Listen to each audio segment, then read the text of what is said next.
Let's get it started. But before we let the good brother speak, I gotta do you right. I gotta read this bio of all these accomplishments because here on the Okay. Block to Block podcast, everybody we bring on is fire and very great in like their own discipline. Yep. So Yep. Talk is different always. it's gonna be super different today. We have Akinyemi Bajulaiye, who is a Nigerian American serial entrepreneur and real estate investor. Originally from New Rochelle, New York, Aki came to Philadelphia to attend the University of Pennsylvania. There, he graduated with a bachelor's in biology, and during his time at Penn, he worked in a science research lab.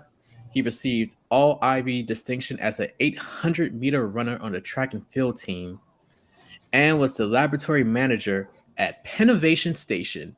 For those who don't know, Pennovation Station is a 58,000 square foot business incubator and laboratory here in Philly. And as previously mentioned, he's a serial entrepreneur. Aki has co-founded numerous ventures. One being an organization called OneJollof, which is an organization seeking to unify and empower Philadelphia's African diaspora. A show that they do that's the result of OneJollof is called Pepper Soup Talk, which highlights the endeavors of members of the diaspora.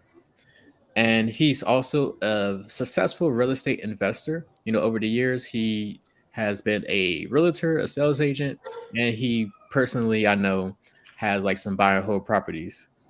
And his latest venture is Web3 for Humanity, which provides blockchain enabled solutions for the real estate space. So, like I said, the talk's going to be really different today because I'm super excited. Aki, my brother, please, how are you doing? I'm doing well. I'm doing well. I appreciate that intro. Did Yes, of course, of That's an amazing course, intro. of course, of course. I'm glad I have a fellow West African on the show with me because that's just in our culture. We like to hype each other up. We congratulate one another. Oh, What we you got trying to to. what you trying to say? Well, you are Cameroonian. Okay, Shout out okay. to African ancestry. Facts, facts. Shout out, shout out. Yes. But Aki, today, I'm very interested in having you on the podcast today. We had some previous conversations in which we were introduced through a mutual associate. Shout out to Sensois, super dope individual here in Philly. And Sensois, he introduced us because he said, I know another young African brother who's doing something in Web3. And in speaking with you, I was very interested to learn about what you're doing with Web3 for humanity, especially with real estate. And so, but before we get to all of that, can you like tell us a bit about yourself and just like how your journey has begun? No, definitely, definitely. Thank you guys again for having me on. As you mentioned, my name is Akinyemi Bajulaiye. I go by the name Aki, originally from New Rochelle, New York, and came here to Philadelphia, I think 14 years ago now, and Mm, I've been here ever since.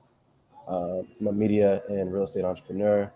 Um, I've company OneJollof, which is a media and lifestyle company that cultivates community for young Black and African professionals based here in Philadelphia. And I'm also a co-contributor uh, for Web3 for Humanity, which is idea I've been incubating along with two other partners. That really the purpose around it is helping onboard underrepresented groups and the youth into the Web3 space, and kind of starting with from like a real estate lens, given that we all kind of have a background in real estate. absolutely, Yeah. absolutely. Yeah, and with like that background in real estate, can you tell us a bit about that real estate journey? Like what got you interested in it? Because you did go to school for a bachelor's in biology, which I assume is like that traditional Nigerian Yeah, parents saying you must become a doctor. So tell yeah, us. yeah, man. I mean, you already said it. You know, growing up in a Nigerian household, there are the three professions that are acceptable. You can become a doctor, a lawyer, engineer, Yep. and there's actually a fourth, right, which is become a disgrace to the family. uh, That's and deep. so that's kind of where you kind of grow up being wired um, to do or to think. And I kind of came across the startup space after I graduated college. So as you mentioned, I studied biology in undergrad, and then after I graduated, I worked in science research, and during that time was kind of figuring out what I wanted to do for next steps. Did I want to go to grad school? Did I want to do something else? And ultimately, I ended up in entrepreneurship.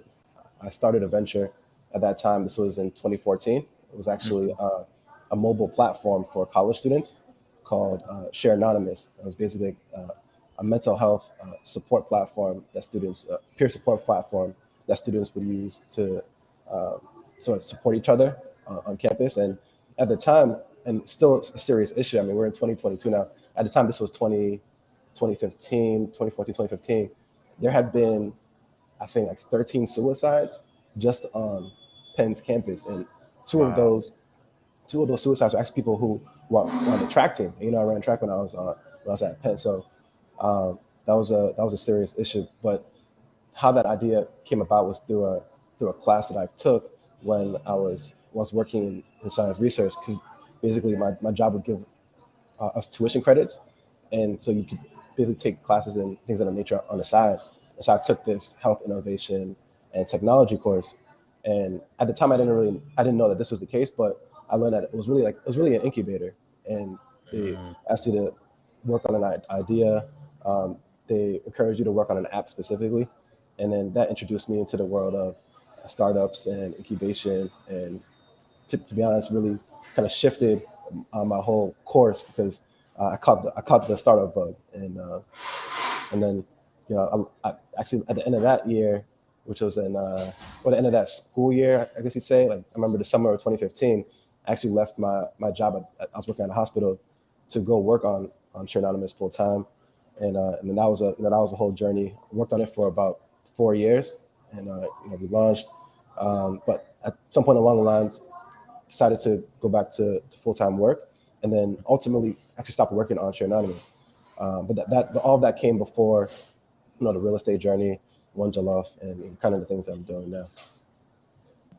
Yeah, that's first I must commend you for seeking and building a solution within the mental health space, right? Because as you mentioned, like for many years, especially in different communities, mental health has been seen as like a taboo topic, and it's only now that it's becoming more socially acceptable. So kudos to you for like building a solution for something that was truly needed within your community at the time. And with that, like, is very interesting, right? Like, just like the journey, because as previously mentioned, like I know because when I was a kid in a West African household, I thought I was going to be a doctor as well. Like, you went to school specifically for one field, however, because of your experiences and your openness, you found a new pathway with entrepreneurship, which has been panning out for you. So Yeah. that's really cool.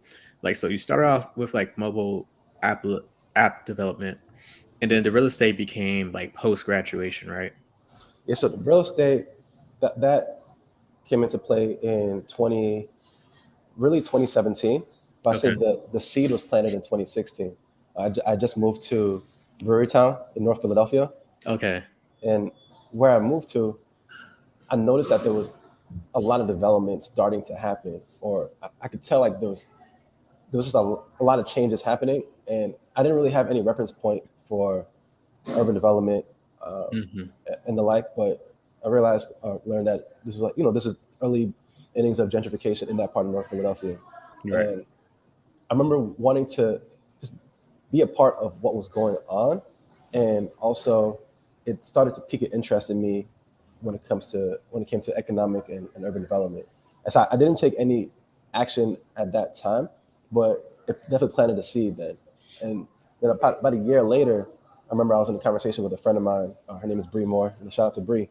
And we'd have conversations all the time. And she told me about this event that was happening at an apartment complex around investing back in your community Hmm. through real estate, and real estate as a vehicle for building wealth. It seemed very interesting.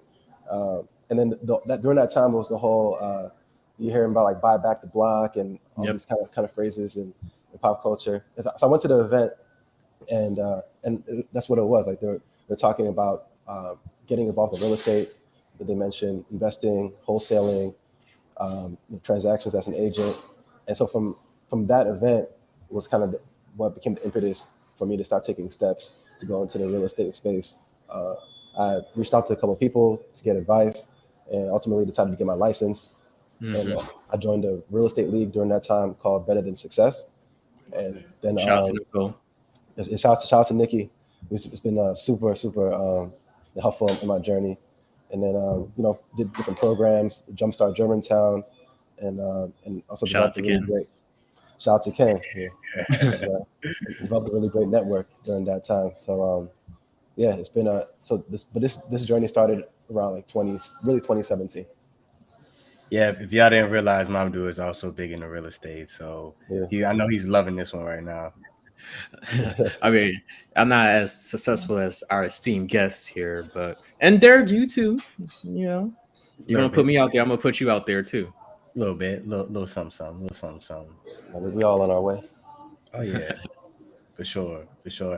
Aki, you know what? I think that's dope that you got into that real estate game and kind of took that what you had from Share Anonymous and that entrepreneurship bug and kind of transferred it over into real estate. That's awesome. I mean, I think we want to know more of like how you went from Share Anonymous, real estate, and then into Web3 with Web3 for Humanity. I think that's that's an interesting jump. I mean, we see a lot of things right now, like you said, those kind of trends where we see people moving into Web3. So we'd love to hear more about Web3 for Humanity. Within the Web3 space you guys are doing within real estate. Oh, definitely. So I'll start by saying, that transition from Share Anonymous to real estate. I mean, Share Anonymous, working on that helped open the door to work with the Innovation Center, as you guys mentioned in the intro. And so at that time, the Innovation Center was just launching. And so it gave me an opportunity to just be around entrepreneurs and people who are building things in Philadelphia, and then and also created some stability for me at that time, because I mean, you guys know, I'm sure know how it can be as a full-time entrepreneur, the volatility of it. And so during that time is when I then started getting into real estate and started working on OneJollof.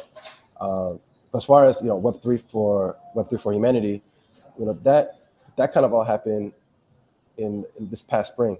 I went down to a real estate and crypto conference with a friend of mine. Her name is Makia Muhammad, and I read this article. About the first property being turned into NFT, and I was really piqued my interest. And I'm the type of person, like something that catches me, I immediately go down the rabbit hole. Yeah. And so next thing I know, I'm seeing that this company that had conducted the transaction, they're called Proppy. They were hosting a conference in Miami, a real estate and crypto conference. And so I decided to go down to that conference. And then by that time, I'd already been into Web3 mostly through DeFi, because I had at the end of 2021, it's like fall, winter 2021, I'd been dabbling in DeFi as far as like investing in some of these protocols and whatnot. And what that was like before all that kind of blew up at the beginning of the year. So I had that context there, and so going down to this conference was kind of the, I guess, perfect merge between the two as far as like my experiences and sort of where my interests have been taking me. Interest as in Web3, and so, I learned a lot during that conference. And then I was with my friend Makia, and we're having a lot of conversations around real estate and particularly from like the DAO standpoint. Yep. That was one of the heavy topics of focus during the conference. And so we had been talking through this idea of like some sort of home buyer DAO, and that was where the conversation really started. And then when we got back to Philly, and we continued the conversation, and another friend of ours, Hugh Nugent, joined that conversation.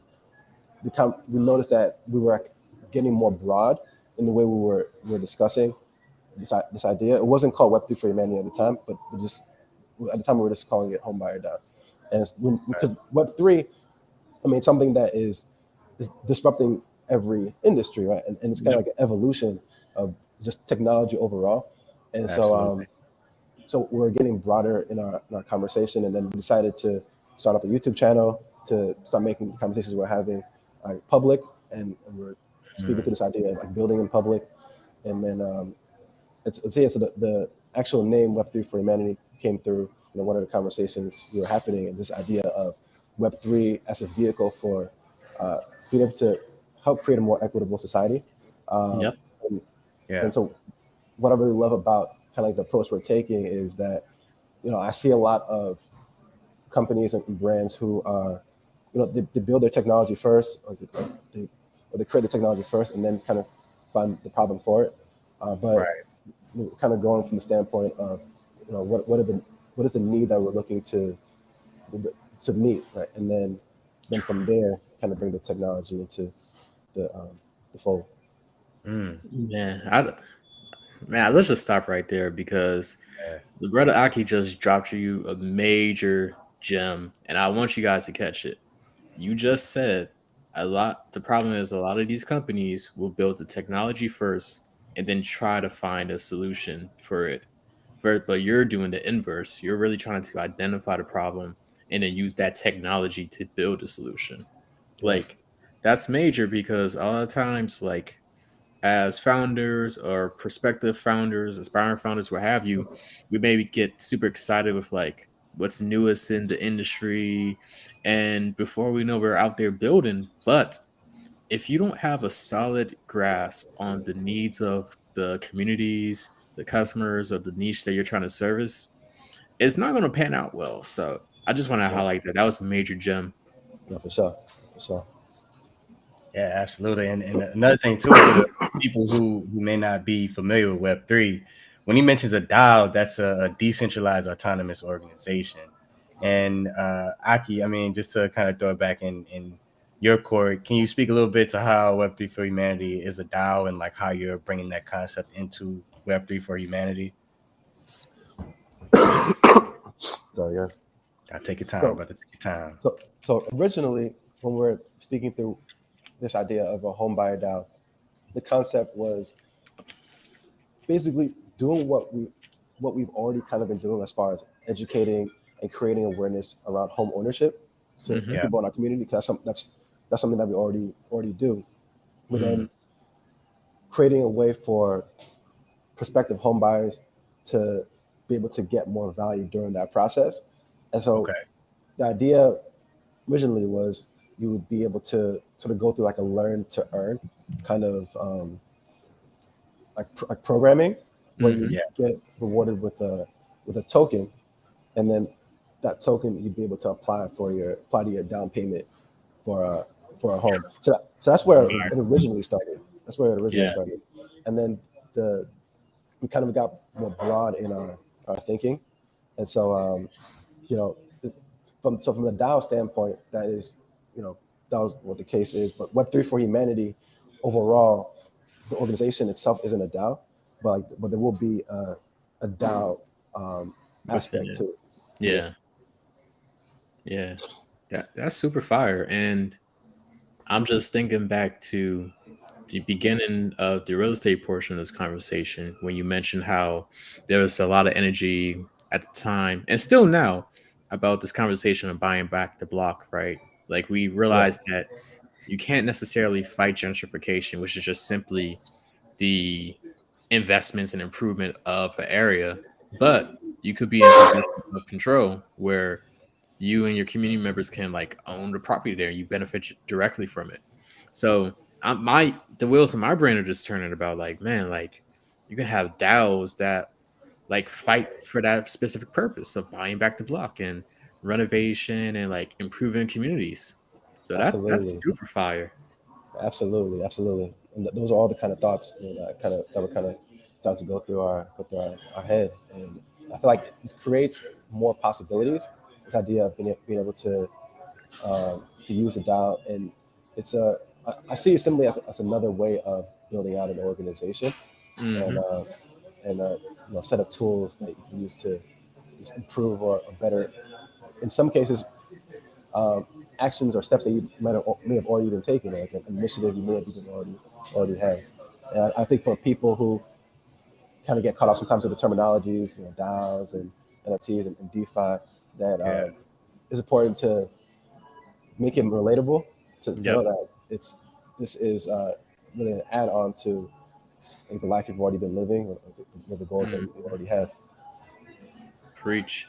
Yeah. Yeah. Shoot. We're gonna have to clip up that little piece right there. That's gonna be a YouTube short right there, man. For real. Now we love it. I mean, the spirit of what you were saying, like, you know, from what you said, the DAO is a lot of like a community investment vehicle tool, that can be used. And I love the approach that you guys took with Web3 for humanity, of saying, hey, how can we find ways to simplify this and bring this into something that people care about, people think would be beneficial, and something that can also, get some money in their pockets too, right? Like, it's Hmm. not just For sure. about like feel good, it's also about like economic circumstances and improving that and finding Yeah. ways to get that dollar circulating. So I love it. I love it. Definitely. Definitely. Love it. Great. So a bit curious, right? Because you come off as a person who's unafraid to learn and take on a new challenge, right? You went to school traditionally for, I think you was going to go on the doctor track, stumbled onto venture, transitioned to real estate, and you transitioned now into like Web3, right? So we know like it sounds great, but it's not an easy journey because you have to spend a lot of time learning, researching, training yourself to be able to position yourself to be successful in whatever field you choose to go into. So, like, what's some advice you have for the viewers regarding like the amount of time and hours you need to dedicate to hone your craft, right, and like learn these new skill set? Definitely. Definitely.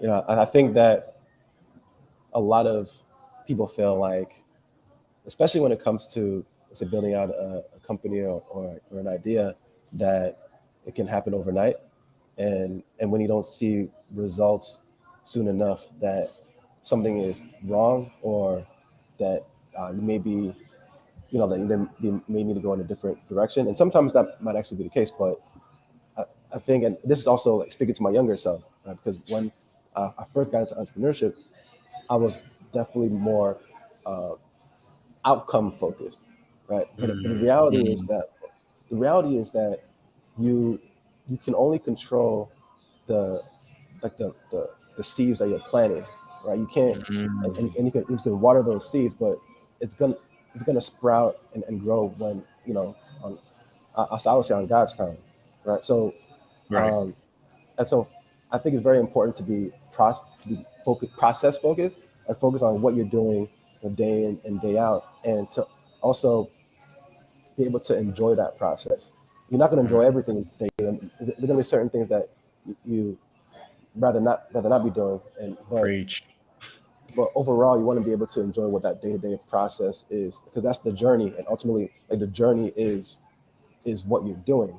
Even when, because as you hit milestones, then there's only going to be other and more milestones to hit.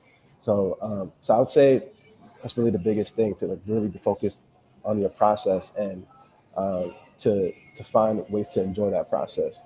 Uh, Mm, Yeah. I mm, agree, and that's something I personally found to be true, like over the years, because I think a lot of us, especially as we're younger, we think more about like the outcome. We're like, oh yeah, step one, start. Step two, it's like a question mark. Step three equals profit, right? But right. what yeah. you say is true. Like it doesn't. We tend to underestimate the amount of time and effort any endeavor may take for us. So as you mentioned, like being very focused on the process. What are the steps you're doing each and every day? Because that's gonna really determine your outcome more than anything. For sure. For sure. Absolutely. Absolutely. And I love it because, we have a similar experience as well. Our current idea is not what we started with. And we've been working on our business and in our business for 4 years now, I think going on five, honestly. And it's been a journey. Like Yeah. it's honestly, we kind of came with a certain solution. It wasn't exactly what the market wanted, and we had to take that step back, like you mentioned earlier, and say, hey, what are the problems, and how can we add even more value than what we've imagined, and kind of take those lessons learned and understanding that process, and get falling in love with it, right? Like I think within the last year, Mm-hmm. we decided to make this pivot about a year ago, and so within this last year, we really fell in love with that process of like, Mm, what are we trying to accomplish here? What do people want? What do people need? What holes do we see that we can fill? And I think that leads me to my next question, which is, what experiences did you take away from Share Anonymous that yeah. you now apply to what you're doing with OneJollof and Web3 for Humanity, and even your real estate endeavor? Like, how did that come into play? Because I know going full time and really being on that grind, there was a lot of lessons learned. So give the folks some game, man. We'd love to hear. Definitely. I say there are two big lessons I took from it. The first is one of the ones I just mentioned about outcome, or the the goal versus the process. I say Yep. the second one is working on an idea or something that is really personal to you. Right. When it comes to, let's say, like OneJollof, for example, Mm, and I think about how deeply I care about my culture, and yeah. this is something that I know that I can work on day in and day out for years, and Mm. maybe you see the results early on. Maybe it takes longer to see the results, but you know you're working on something that you have a higher likelihood of being able to kind of see through. Yeah. And so I think that's another big one, because the point at which you decide to start or to stop working on something or continue working on something is the same point.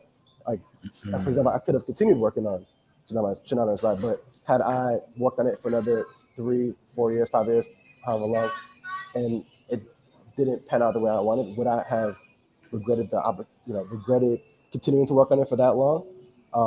Because there were other opportunities that were coming about as I right. continued working on it, and Yeah.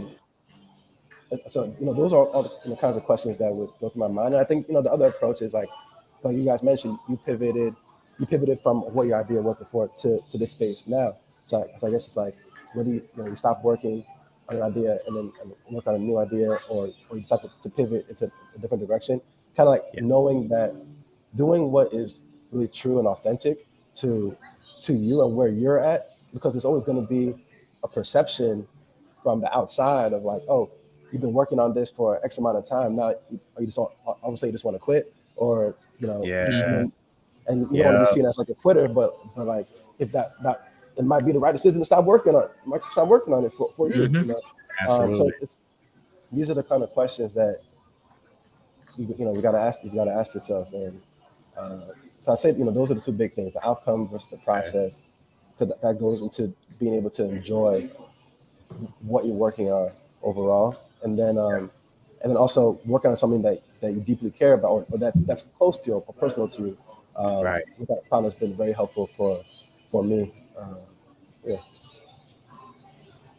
Oh man, that's beautiful. I love that, and what I'm saying, I definitely want as many people to hear that as possible, because that's something I think Mamadou and I have talked a lot about, is even making this pivot, right?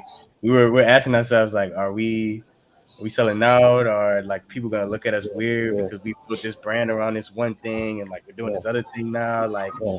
how's that gonna pan out? And I think for us too, what helped us with that is we started with what we were passionate about, and having a conversation about what we really wanted to do with this business. So us having that conversation early on, when we decided to pivot, we were able to come back to that conversation and say, hey, are we still staying true to ourselves and what we want to do? And the answer ended up being yes, and probably even more so than before. And so Yeah. I love what you said there, and I think that's a true gem. Um, so listen, free game for the people. And they should be paying you for this, Aki. They should be paying you, Yeah. man. They should Man, get it for free. Yeah, man. I man, appreciate you guys. yeah, yeah, beautiful. I agree with just all of those sentiments, right? Because, and it goes back to a valuable lesson for all the viewers, right? Like, you have to be mission and vision aligned, because your tactic may differ, right? because ultimately most people want to have a positive impact on the world, right? So using Aki as an example here, starting off with like the medical route with like trying to become a doctor to, oh, I'm building a business around like mental health to like real estate and having these conversations around generational wealth, community development, to now Web3 for humanity, like creating a platform with like this real estate niche focus that can use technology to fulfill that mission of like wealth building and community development. So Yeah. all that to say is when you're able to look in the mirror and ask yourself, am I being mission aligned and vision aligned? And the answer is yes.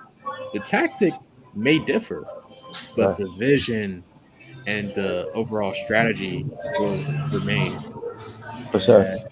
My man For Aki sure. went from health to health of the pockets. He trying to get those pockets. Yeah. We see True you. African man fashion. Listen, man. Love the shit. Yeah. Man. Yeah, we won't keep you too much longer because the good brother here is suffering from a cold. But like we said, when block to block is consistent, we're always gonna come through, and that's another lesson: execution, execution. So Consistency is key. consistency is key, my Consistency is brother. key. Yeah. Absolutely. So we're just going to leave you a few more questions, and so one being, you talked a lot about Web3 for humanity and like some of the things that you wish to accomplish. What's like really the vision for next year, like that you can share? I know you got to keep some things in the back Yeah. room, but like anything that the people should be tuning in for. Yeah. I definitely say, first of all, people to go subscribe to the Web3 for Humanity YouTube channel Yep. for when we start uploading videos again. But I think the big thing, for myself right now and also for my business partner is kind of like creating the space, like the mental space and the just like life space to be able to execute Web3 for Humanity the way we would like to. Um, you know, I run OneJollof, and I got some other things that I have going on, and that's same thing with my Kia. So really, I think I'm kind of going through a period where I'm kind of working to clear the space to be able Yeah. to kind of like go full throttle on that, and we definitely have an event that we've been talking about that we'd like to plan for the spring of next year. So that's definitely something to stay tuned to as well. Um, Ooh, we gotta tune in for that because we've been for talking sure, about some events that's as something well. definitely gotta talk about. Definitely gotta talk about that for sure. Yeah, that's fire. That's fire, man. And the last question for you is for like the viewer, right? Who has like an interest in Web3 entrepreneurship, or maybe just like entrepreneurship and starting something in general. Like, what's the one piece of advice you can give them? I would say start with where your interests already are, because when I think about the Web3 space, regardless of what industry you're interested in, it that exists in Web3. So you might be someone who's interested in sports, you might be interested in media, you might be interested in real estate, music, and whatever space you can think of. Start there and look to see what is happening in Web3 in those avenues. And I think that's kind of like a great entry point to getting deeper into it.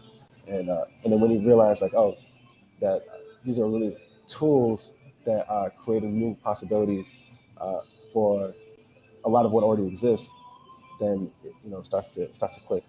For me, I got my real entry point into it. I think I mentioned it a little bit earlier, was actually DeFi, because I Yeah. was I'm into trading, and so I got into that through traditional kind of trading, and then I found myself in DeFi. And that was what then opened me up to the world of Web3 as a whole. Okay. Amazing, man. Appreciate you, brother. This was a powerful episode. You dropped so many gems. Please, for the you at home, make sure you like, comment, subscribe, and share. And definitely rewatch this episode and take down notes because the brother Oluwa Aki was dropping gems. Hey, man. Yo, the last thing is, where can the people find you and follow you at? Yeah, so you can find me on Instagram at Sir Akin B, SIRAKIN, that's a Nancy B, and then Twitter, I'm DeFi underscore Poppy, and again, you can follow the Web3 for Humanity page on YouTube, um, OneJollof across social media, and I think that covers it all. Man, appreciate you. We'll be sure to drop that info in the description as well for this episode. But we Cool. appreciate you. At this point, we will transition to the second part of the show, which is about like just our take on like market news. You're more than welcome to stay, but I also know that you're under the weather, so I don't want to like force you or anything. Yeah. But Yeah, I think I need to go. I need to go take some Theraflu. To be honest, and I would love to stay, under normal conditions. But no, that's been great. And thanks you guys for having me on. I appreciate the platform. appreciate you, brother. We appreciate you. You have a great one. So take care. Sure. Thank you, Aki.